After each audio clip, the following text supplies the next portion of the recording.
Sitka is one of our favorite Alaskan ports. It is an ancestral home to the Tlingit people and was the capital of Russian Alaska before Alaska was purchased by the U.S. Sitka offers opportunities to get up close and personal with bears, eagles, owls, and other birds of prey at animal rehabilitation centers.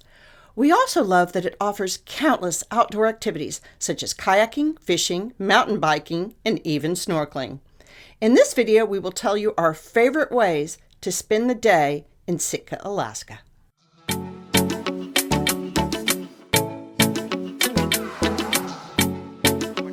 Hi y'all, I'm Jeff. And I'm Becky. And together we're a cruising good time. Today we're going to tell you about one of our favorite Alaskan ports, Sitka, Alaska. Sitka has amazing culture, history, and nature. First, we're going to tell you about the things to do. And at the end of our video, we're going to tell you about our favorite things to do. Yeah, number one on the things to do is the Sitka National Historical Park, and that's part of the United States National Park Service. It has some Tlingit culture right there with a museum and a lot of totem poles. It has some nature. You can walk through the rainforest and you can see some salmon there. It is located about a mile from downtown. So within the museum part, they have some ancient totem poles there, which are well over a century old. And then they have a lot of newer totem poles outside in a little park outside the museum. It's a great way to see a lot of totem poles and get immersed in that culture. They have a video inside that museum as well. You can see some of the culture there. I like the rainforest walk through there. You walk through the rainforest, get all the foliage on there, and they have a great bridge over a creek where you can see the salmon running and spawning in that area if you're there during salmon spawning season, obviously. Interesting side note is that all the times in the past, the bears had their own trails. And then when COVID happened, no humans were in the park, so the bears discovered the human trails and was like, hey, this is pretty easy walking here. So they have to close down a few trails every now and then with bear sightings because the bears have taken over some of the human trails. Nothing to be worried about. The rangers take good care of you and all that, and you still see a lot of wildlife and a lot of good culture there. Next door to the Sitka National Historical Park is the Alaska Raptor Center. So this is really neat. It had started with a few individuals who are saving a bald eagle, and over time it's developed into this very large nature center where they are rehabilitating many different types of birds, most of them raptors, and they're finding these creatures and they're helping them heal and, if possible, releasing them to the wild. Yeah, one of the things I enjoyed there, they had some demonstration. They had a great horned owl. She had been hit by a car, had a broken wing. They mended the wing. The owl can fly, but she is no longer capable of silent flight, which is what makes the owl such a great predator, is silent flight. So she couldn't do that, so they were holding her there. She's a great spokesbird for the organization there, though. I learned a lot of information there. This park really gives you a chance to be up close and personal with very large birds. Third thing on that list, just right outside of town there, it's about 6 miles south of Sitka, is the Fortress of the Bear. It's similar to the Raptor Center in that they've taken in some orphaned bears to raise them and give them a place to live. And then they'll bring in some injured bears as well and rehabilitate them and release those back into the wild. It's a great place to see bears up close, and the bears seem to have a good quality of life for it right there too. They've really made it a point to try to make it as natural a habitat as they can for the bears. And the hours may flex depending on what they think is best for the bears. So one of the fabulous places we went to is a Tlingit Community Center. See the name below. We had a very moving experience. The performers there were telling their stories, and they had so much pride in everything to do. It was really very touching.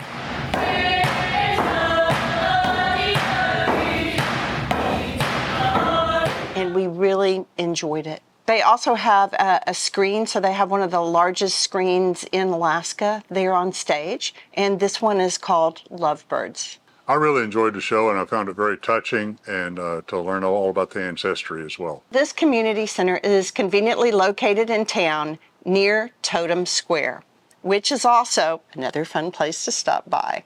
Yep, there's quite a bit to see there, and then you just kind of can walk around the city of Sitka as well. It's very fun to walk around, kind of check out the vibe and good food, and just kind of a lot of culture there too. One of the neat sites in town is St. Michael's Cathedral. It's a Russian Orthodox church. It had burned down, but they have refurbished it and added all the different relics that they were able to save during the fire. Yeah, you can't miss it because it's built on a roundabout right there in the middle of town. So if you're walking down the main drag there, you'll see the church right there in the middle of the road. Do check it out, though. It's pretty cool. Another place that has a lot of the Russian-American history is the Russian Bishop's House. And that's a convenient walk from the center of town. And the city itself, it really is wonderful to just walk through. I like the buildings. I enjoy the totem poles that they have. It just has a very nice feel to it. They have a lot of different restaurants, and they have some really neat street food vendors. Sitka may be my favorite port for Alaskan outdoor activities. Amazing kayaking and fishing. They offer snorkeling with the dry suit, for trails for mountain biking. It's really terrific stuff, and there might be fabulous excursions that won't be offered by your cruise ship. So look around and see what the locals are offering. Sitka was an ancestral home for the Tlingit people. In 1799, the Russians arrived, and they made it the capital of Russian America from 1799 to 1867. And in 1867, they sold the territory to the United States, and the signing ceremony was conducted in Sitka. Sitka is located in southeast Alaska on the Alaska Panhandle. It includes a few islands. What's interesting is it's 8,500 people, which makes it the 5th largest populated city in the state of Alaska. However, it is the largest geographical incorporated city in the United States. So the cruise port in Sitka is located 6 miles out of town. The nice thing is that buses are offered for free to take guests into town. The cruise port currently holds 2 cruise ships, and they offer free buses for anyone from either ship to get in line and go over to port. There will be very long lines in the morning for them. However, they will move quickly. If you book a private tour, there will be separate buses to get on, so you will have no waiting in line to catch your shore excursion bus and begin the day. Yeah, it's similar in my mind. It's like a tender port in that if you do the shore excursion, you kind of get to the front of the line and get off first. So it's kind of worthwhile to do a shore excursion at Sitka so you get into town a little quicker. Or have a leisurely breakfast, let the crowd surge through, and then just go in and walk around and have a good time. And for those who don't want to journey into town, there are some things there located at the cruise port. They have some very cute shops. The pricing is similar to what you're going to find in town. In fact, I actually bought a few things there. So I'm not sure who would fit in one of those baskets, but it'd be interesting to watch. Yeah, it's good shopping and all that right there, but there's not a whole lot of sites. That whole area was probably built up in the last 5 or 10 years, so it's a pretty new facility. So you're not going to get the historical significance that you get with Sitka.